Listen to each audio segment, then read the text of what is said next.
Hello good evening. आज मैं बात करने जा रही हूँ पुणे पौष्य केस के बारे में, जिसने दो आईटी प्रोफेशनल की जान ले ली।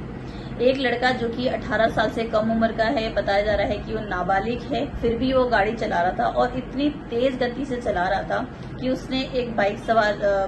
को टक्कर मारी और उस बाइक में सवार दो लोगों की on the spot he death हो गई। उनके डेथ होने के बाद उसको पुलिस के हवाले कर दिया गया और पुलिस को जब पता चला कि वो 18 साल से कम उम्र का है तो उसको दूसरे अक्यूज की तरह ट्रीट ना करके उसको जुवेनाइल जस्टिस कमेटी के सामने पेश किया गया। उस कमेटी ने सेक्शन 10 और 12 को मद्देनजर रखते हुए उसको तुरंत ही बेल दे दी, क्योंकि जुवेनाइल जस्टिस एक्ट 2015 के आने के बाद से 18 साल से कम उम्र के किसी भी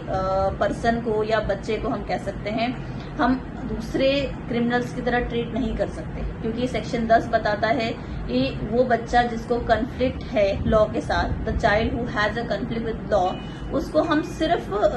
एक बच्चे की तरह ही ट्रीट करेंगे और उसको सुधार सेंटर में भेजा जाएगा, ना कि जेल में भेजा जाएगा। और उसके बाद सेक्शन 12 बताता है कि उन ऐसे बच्चों को तुरंत ही बेल दिया जाए क्योंकि उनको सुधरने का मौका मिले। ठीक है, सेक्शन 12 के अंतर्गत उसको बेल दिया गया और उसके पापा को और उस बारटेंडर को गिरफ्तार किया गया, क्योंकि उसके पापा ने जो उस माइनर के गार्जियन होते हैं उन्होंने उसको गाड़ी दी चलाने के लिए, जबकि उनको पता था कि मेरा बेटे के पास वैलिड लाइसेंस नहीं है, फिर भी उन्होंने दी। तो section 75 of juvenile justice act के अकॉर्डिंग कोई भी पर्सन, कोई भी बच्चा या जो कि 18 साल की उम्र को अभी पहुंचा नहीं है, 18 साल की उम्र से छोटा है, तो ऐसा कोई भी क्राइम करता तो उसका जो गार्जियन है, उसके जो पेरेंट है या फिर जो भी कोई जो उस बच्चे के ऊपर कंट्रोल करता है, वो उसकी लायबिलिटी बन जाती है उसके किसी भी क्राइम के लिए। और सेक्शन 77 कहता है कि अगर 25 ईयर्स से कम के किसी भी उम्र के लोगों को अगर आप अल्कोहल कंज्यूम करने के लिए दे रहे हो अल्कोहल या किसी भी तरह की इंटॉक्सिकेशन कर रहे हो, तो उस केस में वो पर्सन लायबल होगा जिसने उसको वो अल्कोहल दिया। इसलिए उस बारटेंडर को गिरफ्तार किया गया। और साथ ही साथ सेक्शन 199A भी लगाया गया मोटर व्हीकल एक्ट के अकॉर्डिंग, जिसमें ये बताता है कि अगर कोई भी माइनर कोई गाड़ी चलाता है और उसमें कुछ भी एक्सीडेंट होता है या कुछ भी दुर्घटना होती है तो उस गाड़ी के मालिक को पनिश किया जाएगा। उस पनिशमेंट के तहत पहले तो उस बच्चे को 25 साल की उम्र से पहले लाइसेंस नहीं दिया जाएगा, प्लस उस गाड़ी के मालिक के 1 साल तक के लिए लाइसेंस रद्द कर दिया जाएगा, प्लस उसको 3 साल तक की सजा भी हो सकती है और 25,000 तक की फाइन भी लगाया जा सकता है।